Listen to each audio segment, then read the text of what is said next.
Well, hello everybody from the snow-covered Midwest. Yes, we got hit with that snowstorm too, and shut everything down here for at least a day. This is day number 2, and the sun has come out. And everybody's out there cleaning off their driveways. Old GWG was out there. I had mine done. I did mine as soon as it started snowing. I was doing mine a little bit of a time. The worst part of it is I got a big old expensive snowblower. It needs a carburetor fix, so yeah, I was out there with the shovel, and I had a nice little snowblower. I could have made me some money going around getting everybody's driveway cleared off. But yeah, the sun is coming out, and we're going to have to get back at it, back to the grindstone tomorrow, back to work. Some businesses opened up a little bit delayed this morning, but I think everybody's back at it. But yeah, we got hit pretty good. But it wasn't all bad. I mean, there's nothing wrong with being snowed in, because it gave us time to play our latest war game, which was also set in the snow during a snowstorm. Yep, we're talking about the old Sound of Drums Eylau 1807. And we finally got this thing on the table, and we're actually playing the first scenario. Now, there's a story behind this. Old Sound of Drums games. This is an older printing. I think this is a 2023. I didn't know it when I first did my unboxing of this game, but I didn't get the dice. They had a set of green and a set of blue dice. It wasn't included in my game. And even though I think you can play this game with no problem with the original rules, they have a set here that I have printed out that is the 1.5 version. And I'm pretty sure from what I hear, you can go ahead. You don't need these, but these help out a lot. And I've looked through them, and there's quite a difference. But I think on these player aid cards, you definitely need the updated versions. The other ones just got printing wrong or something wrong with them. So if you do buy this game, hopefully you got dice in it. And I got a hold of Sound of Drums, and I know they're a European company. They're a ways away, so I'll give them that to their credit. But yeah, they passed the buck and told me to go ahead and go to my reseller, and they provided the reseller with the update. Well, of course, when I called the reseller, they know nothing about it. But in his defense, he did have me come down there, and he wanted me to exchange the game. I said, well, if it's a 2023 version, it's going to be the same thing. So he told me to come on down, and he'd print out the rules for me, because these are, you can see there's quite a bit of rules here, and he'd print out the cards for me. Now, the only reason I had him do that is because, as if on cue, my printer went out. So my printer was on the kibitz. It was down. It's shooting out error codes. I guess I'm going to have to get a new printer, so that didn't help matters worse. But to be honest with you, I go down to the hobby shop. He said, he'd exchange the whole game. I go, I don't need the whole game. Save your game. No reason to open up another copy. Keep that in your stock. And just print off the stuff for me. And he said he'd do it. He promised me the moon. He said he'd give me a gift card. Well, I get down there, and I punch up, all the stuff I needs. And, well, he started nickel and diming me. Asked me if it had to be in color. And I said, well, I like it to be in color, but that's why I got these black and whites. Long story short, I'll have everything color. I got my own ink. I had to go buy $40 worth of ink for my wife's printer and everything. We'll get it all taken care of. But he wouldn't even print out the rules. He just went back on it. He said, well, that's a lot of ink. And I told him, So anyway, I did these. As a matter of fact, like I said, I went and bought ink myself for my wife's printer. But she even cheaped me out. These are black and white. I told her, can I have it in color, please? So I'm glad of what I got. Everybody, ink is expensive. I think I spent $40 for black ink, but yeah, I think I told her to print them out in color, but I got these in black and white and these in black and white. He did give me a gift voucher. Here's this. $2.29. Yeah, it's like a half an hour, 45 minutes to get down there, so that was with the gas. And I get down there, and I came back with 2 cards. That was it. They were black and white. He wasn't even doing them colored because it was too much ink, and he was cheaping out on me. long story short, I asked him, I go, what do you want me to do with this copy of the game? He was going to give me another one. I said, I don't really need another one. I go, well, what do I do with this one? He goes, well, you can throw it in the trash. We're like, this game got close to being thrown in the trash. I was having so much problems with it. But we got it straightened out. I'll get my color printed up here in a little bit. I won't. These rules are fine. I'll just keep these in black and white. But you can see here, version 1.5. Now the people at Sound of Drum Games told me there's another update coming. So I don't know if they're just updating the game, keep on updating the game, or if it's that bad that they have to do errata to it. To be honest with you, we're playing it right now. And as a matter of fact, I was going to do my first in the trash video. I was so frustrated. I was going to go ahead and trash this thing, throw it in the trash, but I'm not going to waste $75 now. He was going to give me my money back. If he would have given me my money back, that would have been fine. But we are off and running. It ain't a bad game. It's easy to learn. It's kind of basic. They got their unique little shit jaw. And that's another thing. They don't give you a draw bag. I had to take this from a GMT game that gives you the draw bags. Sound of Drums. It's not bad. Everybody is raving about their components, which are nice, but nice schmice if you ain't got the right things to play the game. And you have to go through. I think it's taken me a couple hours, $40 more. So that $75 game has cost me well over $100. And it is what it is. But we are down here and we're off and running. And when you get past all the company shortcomings and you get everything straightened out yourself, it ain't a bad game. I mean, it's not nothing on a complexity level of 10. I mean, this is a learning scenario. You can see here now, I think the main part of the battle kind of went up this way, and that might be where the second map is. This is the very first learning scenario. They're cutting out a couple of the,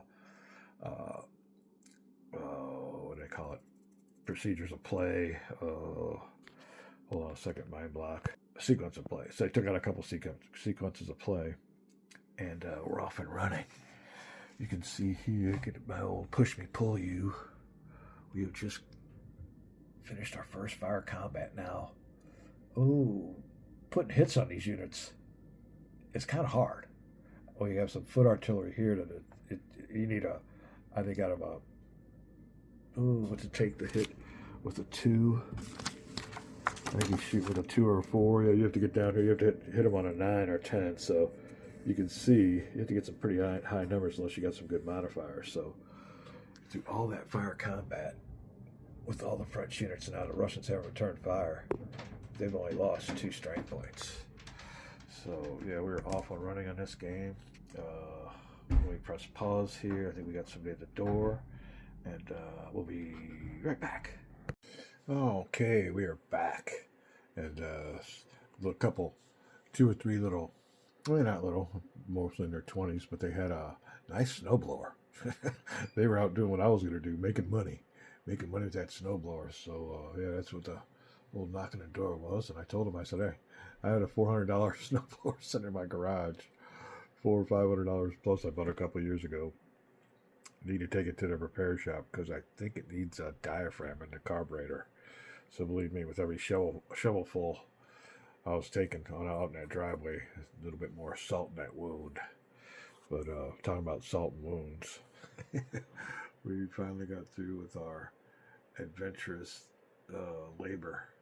We were determined to get this game down on the board and be able to play it with our forecast coming in with all that snowfall. We wanted to be stuck inside, able to play the game. And like I said, I think you can play it with the original rules, but the assault and charge table and the fire combat table definitely have to be replaced. So, yeah, if you get Sound of Drums, hopefully you got a printer that works, because you're going to be printing with Eylau 1807. All right, we're going to zoom in here before we call it a video and show you what's going on. This is the first scenario. The Russians were already making a stand. I believe, if my memory serves me right, the old Napoleon was kicking ass and taking names, was heading into Russia, and the Russians decided they were going to make a stand. They weren't going to run anymore. So I think his name might have been Benningson or something. Yeah, he decided he was going to turn on and make a stand. Now, the thing of it is, I think historically, the French,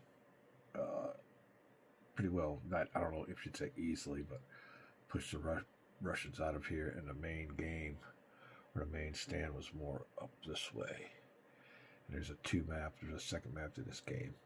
And I think it might connect up here. I'm not sure right now. So, anyway, Russians were able to set up first, and French have come on in. Now, my first units here, we were trying to make a flanking maneuver, but the Russians definitely put a stop to that.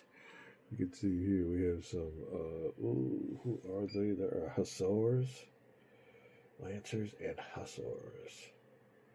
That's what they are. Yeah, Hussars. We have some units in, all these infantry units went into square when they seen our cavalry come up. Now, these are our latest cavalry reinforcements. This is about the extent of it. They have to come in. Ooh, if I can get it right. Where this little hex is here, it's on that pens here. They have to come in here. They're looking to make a big old cavalry assault. You can see the Russians up here in this hill are looking down, thinking, oh, something's coming our way. Infantry in square up on top of a hill. It should be. Maybe not right here. He's in square, but we have some squares blocking the way. I haven't checked out any assault.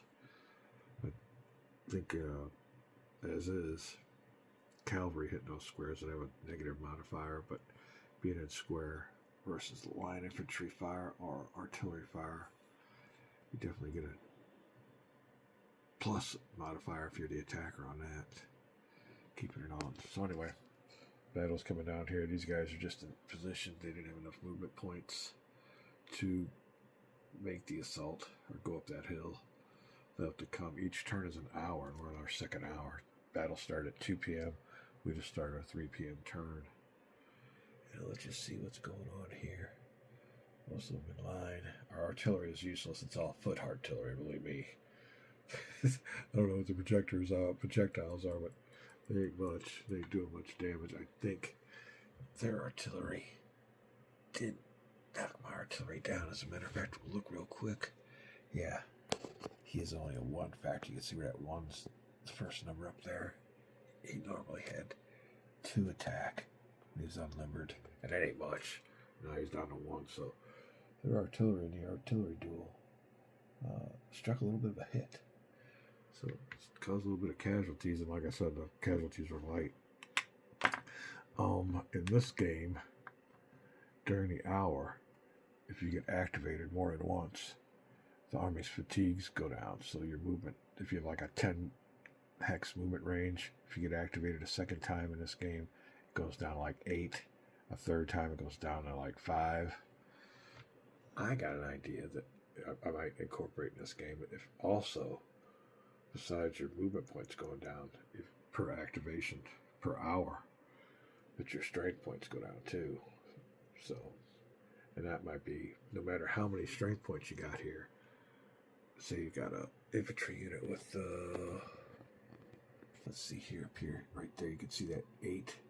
No matter how many strength points you got, you can only fire with 4, and it's doubled if you're in line, so you get 8. But yeah, they got a system that does that, which is unique and pretty good, and all kinds of modifiers. But there you go. We are getting ready for a chit draw out of the old chit bag, and we're off and running. Like I said, I'll be checking back in with you for more updates. This is a learning game. Here's my dice. Didn't get mine from my game.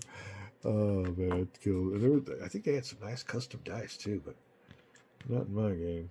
So I use this for the French, and then we'll use these for the Russians. Had to get myself, and again, no bag from the sound of drums. I mean, I guess I spent too much, because there are some good components. Like I said, I'll get this printed out in color. I'll leave these in black and white. No big deal. But that is it. I've yet to see what's good. They didn't give me no dice, but they did give me these tally sticks. So maybe this was a consolation prize. I don't know what you use these for. Maybe for the range for the artillery. I didn't use them yet, so we'll see. But we're all set to go. These here are, what are they? Army fatigue cubes. We're not incorporating that in this scenario. It'll come in the next one. I like the way they're starting us off with this learning scenario. As a matter of fact, this is a quick way to play the game if you don't want to use all these other things that they have going on. I want to use them. I can't wait to use them. I'm on my training wheels. All right, so we didn't throw Eylau 1807 in the waste can. We are going to play it. And be honest with you, real quick, it is a lot like Clash of Giants Civil War. There you go. With its chip pull system and its tactical combat. So we're a little bit, know what's going on with the system. We're trying to get a flank maneuver going on here. Russians are seeing what's going on. I don't think they get much reinforcements. They got maybe another division or something that comes on. But I think the French are the ones with the numerical superiority, and I think it'll come into effect now. Victory in this game is usually when your army fatigue hits a certain point or morale, and they flee. That's for every scenario, but this one you don't count that. It is who has the most hexes in the town of Eylau. So French have got a ways to go. Getting all fancy with all these guys out here on the flank, but when it comes down to it, the French right now are far from winning the game, and the game ends at 6 p.m. It is now 2, so yeah. I want to try not to get too fancy there and get down to business. That'll be it on a snowy night. And yeah, my home video recorder is still beeping like crazy. We need to replace that. But anyway, that's it. We'll be back. Having a great time so far. We work our way through to Eylau 1807. Okay, before I call a video, I just want to clear up my little idea here, where he's got it right, where if you get more than one activation per hour, he hasn't reduced the movement effect. Like I said, if you have, no matter how many strength points you have, you're only able to fire with 4. I think it's maximum. I think I'd like to change that, and if you get activated 3 times, your third activation within an hour, that 4 goes down to a 3 or a 2, because I think besides not being able to move, you're reduced because you're tired. It affects your shooting too, so I think that would be a nice little house rule we might incorporate once we get the game done. It's just thinking out loud as a little bit of an amateur game designer myself. All right, well, that'll be it. We will call it a video. Having a great time. It's a snowy winter. Daze hunkered down to a good game. We're back.